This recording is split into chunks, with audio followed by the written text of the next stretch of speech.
Quando a vida faz nascer um mês de outubro, eu descubro uma graça bem maior, que me faz voltar no tempo e ser menino, ao som do sino, ver a vida amanhecer, ver o povo em procissão tomando as ruas, anunciando que é sírio outra vez, que a rainha da Amazônia vem chegando, vem navegando pelas ruas de Belém. Corda que avança, o corpo cansa, só pra alma descansar. E meu olhar chorando ao ver o teu olhar em mim, tão pequenina na berlinda, segues a recolher flores e amores que o teu povo quer te dar. Ó Virgem Santa, teu povo canta. Senhora de Nazaré, tu és rainha e tens no manto as cores do açaí. Soberana e tão humana, tão mulher, tão mãe de Deus, nossa raça, nosso sangue, descendência que acolheu o mistério encarnado, continuas revelando, e por isso hoje é sírio outra vez.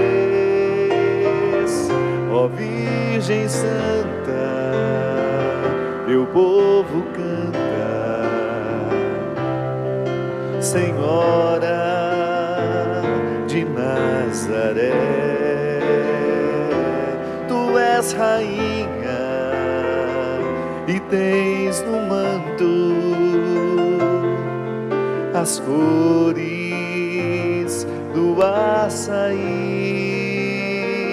Ó Virgem Santa, teu povo canta. Senhora de Nazaré, tu és rainha e tens no manto as cores do açaí. Quando a vida faz nascer um mês de outubro. Muito boa noite, estamos começando mais um programa Direção Espiritual. Hoje já em clima de Sírio de Nazaré, esta grande festa que o povo da Amazônia realiza para receber Jesus menino pelos braços de Maria. Na música que eu fiz para Fafá de Belém, que se chama Eu Sou de Lá, tem um verso que diz isso: eu sou de lá onde o menino Deus se apressa para chegar. 2 meses antes já nasceu, fica por lá, tomando chuva, se sujando de açaí. Uma maneira delicada de dizer que o Natal do paraense já começa em outubro, quando o povo da Amazônia se reúne em Belém do Pará. Belém é a capital da fé, para quem não sabe, para quem talvez nem tenha o desejo de conhecer a festa religiosa, mas é uma informação preciosa. O Sírio de Nazaré é a maior procissão religiosa do mundo, que acontece em Belém. E eu gosto sempre de apreciar aquele mistério. Eu já sou igual paraense, não consigo ficar um sírio longe de lá, porque para mim é uma festa de extrema simplicidade, mas de profundo significado teológico. A mim encanta ver a imagem, a representação, né, como se fosse uma fotografia da Mãe de Deus, levando o menino Jesus nos braços. Aquela imagem que já é pequena na berlinda, causando tanta comoção, menor ainda é o menino Jesus no colo dela. E pensar que toda aquela festa está organizada para que a gente possa receber Jesus pelos braços de Maria. Que essa é a grande função de Maria na igreja. Maria é a primeira cristã, é a primeira pessoa que faz a experiência pessoal da santidade de seu filho. Imagina sendo ela aquela que gerou, aquela que recebe nos braços, aquela que cuida, aquela que amamenta, aquela que ajuda Jesus a pronunciar as primeiras palavras. Já pensou nisso? Todas as palavras salvíficas pronunciadas por Jesus, as palavras que ainda continuam tocando a nossa vida, modificando o nosso coração, porque elas estão eternizadas na Sagrada Escritura e nos testemunhos que começaram com os apóstolos e que chegaram até nós. Pensar que foi Maria o primeiro ser humano a ouvir as palavras de Jesus. Pensar que foi na Sagrada Família, né? No íntimo daquela família, entre Maria e José, que Jesus aprendeu a falar. E eu fico pensando, minha gente, Jesus é Deus, mas a consciência dessa divindade foi se dando aos poucos, no processo histórico. A igreja nos ensina isso de maneira sensata, né? É sensato pensar isso, que a divindade de Jesus, ela foi sendo percebida à medida em que ele crescia, em que ele ia assumindo a consciência de ser quem ele era. E pensar que Maria era aquela que humanamente guardava esse mistério junto com José. Ele é o Filho, ele é o Messias enviado. Maria é a guardiã deste primeiro segredo. Então é claro que na humanidade de Jesus, Maria influenciou. E eu gosto sempre de dizer isso. Antes de Jesus, né, fazer todos os milagres que ele fez e agir de maneira miraculosa, Jesus agiu de maneira humana e de uma maneira inesquecível. Jesus era um ser humano inesquecível. Não era porque era Deus, não. É porque a humanidade dele foi muito bem trabalhada, e eu tenho certeza que foi pela sensibilidade de Maria, pelos cuidados bem realizados, pela educação bonita que ela concedeu a ele. Uma mulher que carregou dentro do coração, primeiramente, a revelação. Deus confiou a esta mulher o mistério da revelação, o mistério, o ponto alto da revelação de Deus na história, que é a encarnação do Verbo. É no seio de Maria que Jesus recebe a carne, que o Verbo recebe a carne e se torna, historicamente, esse Jesus que passou pelo mundo, que foi crucificado e que ressuscitou e que está na glória. O Círio de Nazaré é a festa que celebra o carinho que o povo da Amazônia tem pela Mãe de Deus, assim como em diversos lugares do mundo ela tem expressões e nomes diferentes, né? Como aqui em Aparecida nós temos Nossa Senhora de Aparecida, padroeira do Brasil. Nós temos em Belém do Pará Nossa Senhora de Nazaré, a Virgem que recebeu a divina missão de educar Jesus para que ele tivesse condições de viver humanamente falando, de maneira muito, muito aprimorada, muito harmoniosa, a divina missão de ser quem ele era. E muito em breve nós vamos começar o tempo do Advento. E o que é o Advento? O tempo da espera. A igreja é muito sábia em nos convidar a viver liturgicamente o preparo desse Círio, né? Desse Natal em Belém.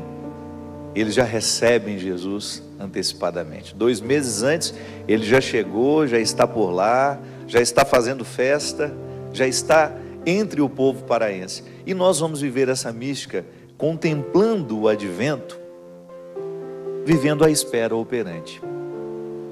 Esse termo é um termo de Moltmann, um teólogo, inclusive, evangélico, que refletiu com muita sabedoria a escatologia, o conceito de esperança dentro da escatologia.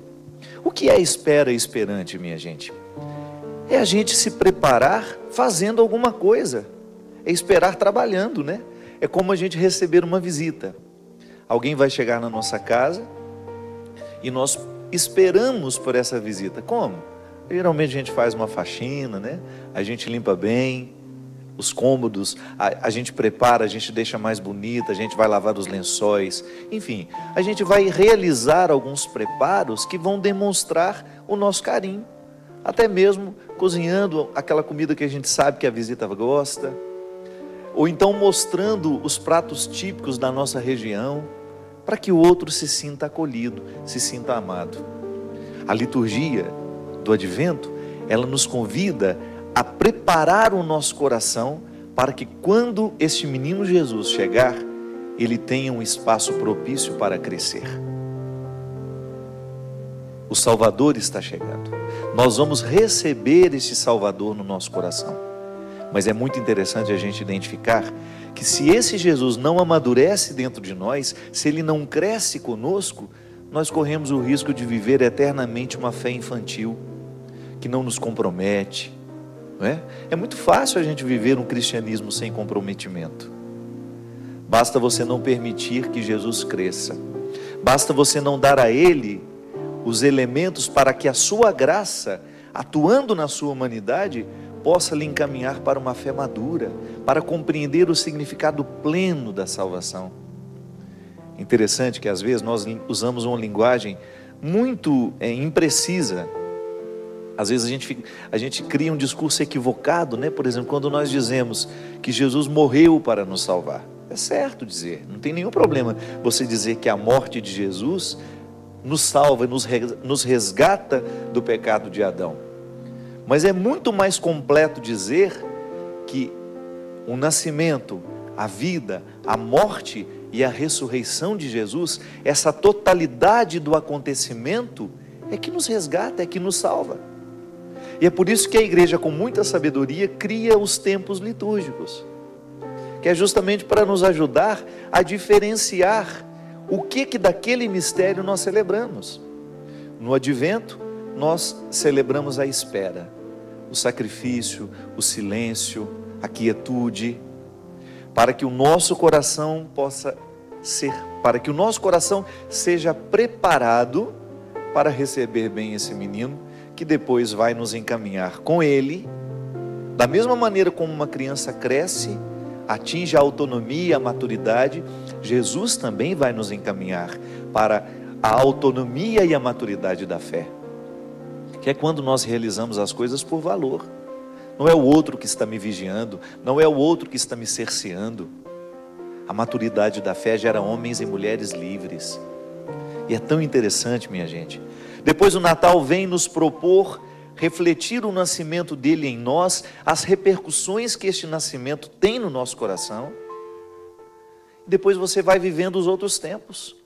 A Quaresma também voltando à dimensão do sacrifício, para nós lembrarmos os últimos passos desse Jesus histórico no tempo, passando pela Galileia, realizando o que realizou. E nós vamos vivendo liturgicamente através dos evangelhos, através das celebrações, a dinâmica deste nascimento, desta morte, desta vida, desta morte e desta ressurreição. Para quê? Para que nós tenhamos os efeitos desta graça. Para que nós possamos saborear, né, a graça de viver essa proximidade com Ele.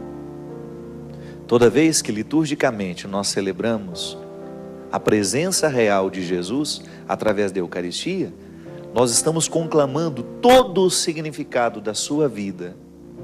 O que significa ser eucarístico?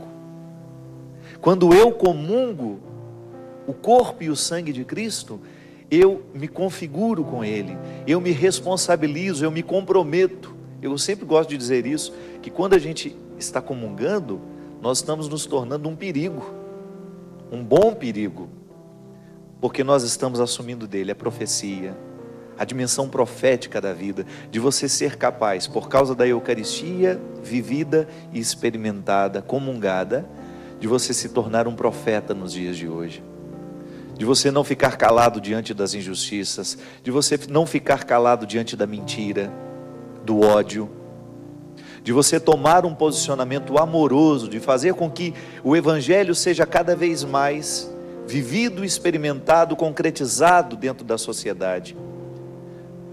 Retirar o cristianismo da condição de um quadro na parede, ou um crucifixo na parede, ou um crucifixo pendurado no pescoço. Muito mais que isso. É o comprometimento que essa nossa experiência de Jesus nos traz. E é por isso que o Círio de Nazaré, ao colocar essa mulher com esse menino nos braços, andando pelas ruas de Belém, nos recorda que é preciso receber esse menino no colo também. E que ela, a primeira agraciada, a primeira cristã da história, aquela que primeiro experimentou os gestos salvíficos de Jesus, isso é muito bonito de pensar, minha gente.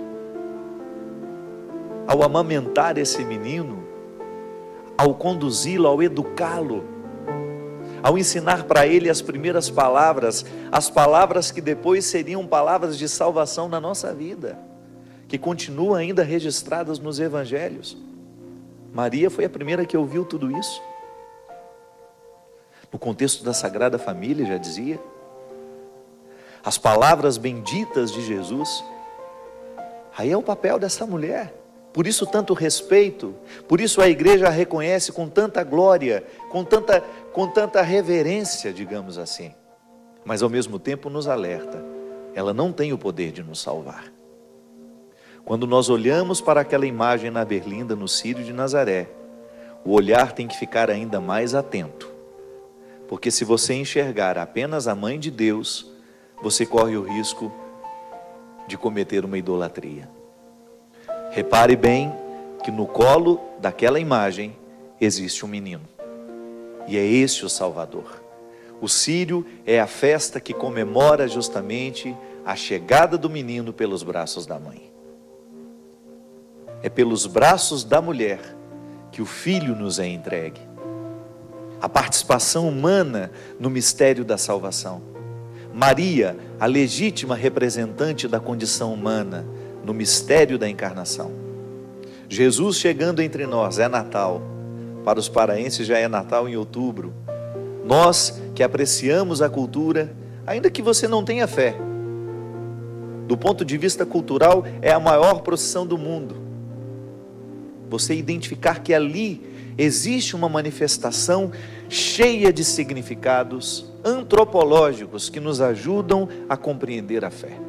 Eu sempre digo que o bom teólogo é aquele que tem um olhar constante na vida cultural do povo, porque a teologia não pode estar dissociada da cultura. Nós compreendemos Deus a partir dos elementos culturais que nos constituem, e é por isso que a teologia será sempre geográfica também, dependendo da cultura em que ali as pessoas foram criadas, da maneira, o que significa, por exemplo, a palavra pai dentro de uma cultura, vai influenciar a maneira como nós nos relacionamos com Deus Pai. O significado da palavra mãe dentro de uma cultura, talvez por isso o brasileiro tenha tanta facilidade de se identificar com a mãe de Deus. E porque temos essa facilidade de nos identificar com a mãe de Deus, maior tem de ser o nosso trabalho como teólogo, para que isso não incorra numa idolatria, para que a gente coloque Jesus e Maria nos devidos lugares, porque Maria também não fica satisfeita quando, a partir de uma devoção, o Cristo é esquecido. Não podemos. E a mim, no Círio de Nazaré, não existe essa confusão. Para mim não existe, pode existir para outro, para mim não. Quando eu vejo aquela imagem passeando pelas ruas de Belém, a alegria e a emoção provocada é um povo agradecendo. Obrigado, mãe, pelo presente que a senhora nos traz. Da mesma maneira como a nossa mãe nos comove tantas vezes com os presentes que nos deu. Você deve ter tido uma relação muito estreita com sua mãe. É provável que você tenha vivido que boa parte das suas alegrias, das generosidades que a vida lhe proporcionou, lhe tenham chegado pelas mãos da mãe. Então ali, na noite do Natal, o que nós agradecemos? É o contexto da Sagrada Família, é a generosidade de Maria, de José, de oferecer ao mundo, de sacrificarem as suas vidas. A gente sabe o perrengue que eles passaram. Nós sabemos como foi difícil para eles assumirem aquela missão. Maria, sendo a depositária do mistério, né? Ela foi a primeira a conhecer o mistério. Vai ser assim. Será assim que Deus chegará ao mundo? Imagina a responsabilidade dela. Será a partir do meu ventre que Deus entrará para a história de maneira definitiva. O ponto alto da revelação passará por mim. E depois ter de conversar com o noivo dela para que ele pudesse entender o que se daria com ela.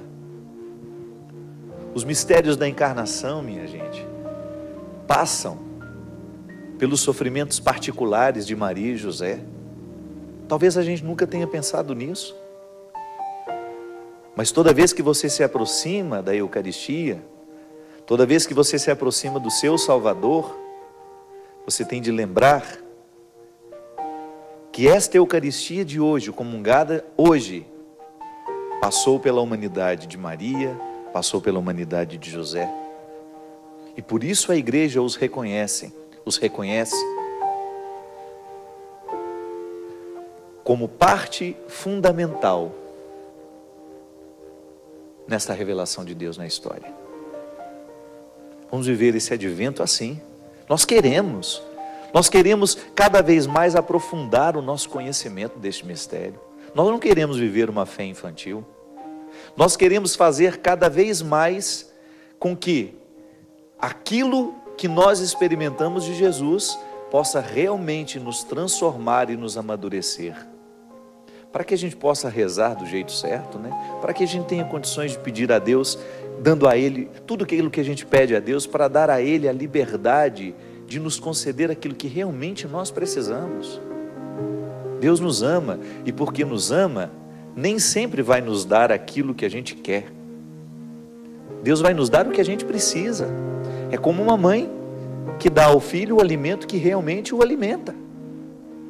Se a mãe vai escutar o que o filho quer, é provável que ele vá querer sempre um alimento que não vai alimentar, vai pedir sempre o que é mais gostoso. Mas o amor e a responsabilidade faz com que aquela mulher tenha coragem de contrariar o filho. Ela gera um conflito positivo. Ela diz não ao filho, porque ela sabe que o alimento que alimenta nem sempre é o mais gostoso. Mas ali está uma sabedoria que só o tempo vai nos mostrar. Só o tempo vai nos proporcionar olhar para trás e dizer: nossa, que bom que a minha mãe me contrariou na hora certa. Que bom que a minha mãe não me deu tudo aquilo que eu quis. Porque se ela me desse tudo aquilo que eu quis, é bem provável que eu não tenha dado muita coisa na vida, não. Porque quem não aprende a ser contrariado na hora certa, terá muita dificuldade de lidar com os contrários da vida. E a fé está aí para isso, para nos sustentar nos contrários da vida, para a gente ter condições de continuar de pé, mesmo quando tudo parece ruir ao nosso lado. É a promessa do Salmo, que vai nos dar a segurança para que a gente possa caminhar, mesmo quando o vale é sombrio. A fé madura, ela nos prepara, ela não vai nos livrar dos sofrimentos. Seria uma hipocrisia da nossa parte, nós estaríamos mentindo se a gente dissesse que Deus vai nos livrar do sofrimento. Não, o sofrimento é inerente à condição humana. Nós sofremos porque somos humanos, porque somos limitados. Vamos sofrer a perda das pessoas que nós amamos, vamos sofrer a perda da saúde. Agora, se Deus está presente no nosso coração, a partir de uma fé madura, nós vamos entender essas perdas como um processo natural. Nós vamos olhar para essas perdas de maneira equilibrada, de maneira harmoniosa. É o que a gente precisa. Que em cada tempo litúrgico, o específico que a igreja nos convida a celebrar, seja um instrumental para transformar a nossa fé infantil em fé madura. Por isso, embalados pelo Círio de Nazaré, que já começa, que já está fazendo o coração paraense bater um pouco mais forte, nós queremos também entrar nesse clima de espera. O menino Deus está chegando e nós queremos que o nosso Natal seja um acontecimento espiritual na nossa vida. A gente pode até viver a graça de dar e receber presentes, mas o grande presente que nós queremos receber neste Natal é esse Jesus que nos chega para nos conceder o dom de uma fé madura.